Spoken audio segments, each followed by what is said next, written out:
Matigas talaga ang mukha. Namumukha dito. Hindi, inampon ng kapatid ko yan. Malis yung kapatid ko, pinaalis na yan. Kaya nga malis ang kapatid ko kasi ang tigas ng mukha eh. Ayaw umalis sa Sinukuan. bahay namin. Teka muna. Ngayon, ang ginagawa naman ito, puro kalokohan. Eh kaya ito, pulis. Hindi pulis yan, hindi. Kasi pinaliwanag ko ba kanina, private po kasi pwede na po silipin. Ito. Violation yung puro kalat. Kasi alam nila may darating. Hindi po pwedeng full office po, di ba? Kaya Vice Mayor na. Sardo, sabi sa kanya.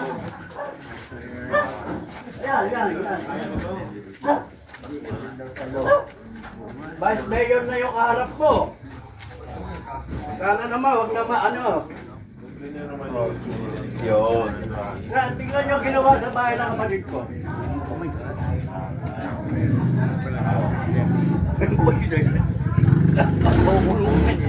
Yung mga Akala nila wala po.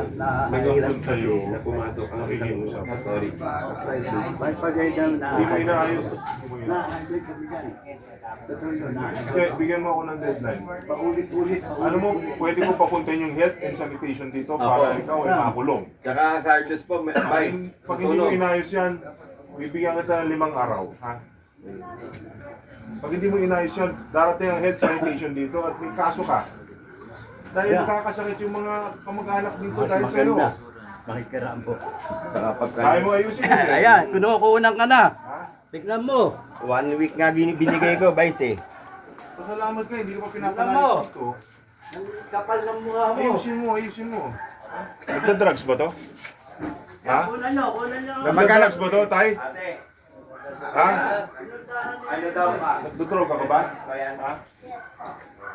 Ayan ang sabi ko. Hindi gawain ng matinong tao yan. Yung mga pulis namin nandito ha. 5 days ha.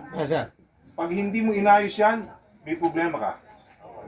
At pag nahuli ka na nagdodroga, kukulong ka namin. Hindi gawain ng matinong tao yan. 5 araw.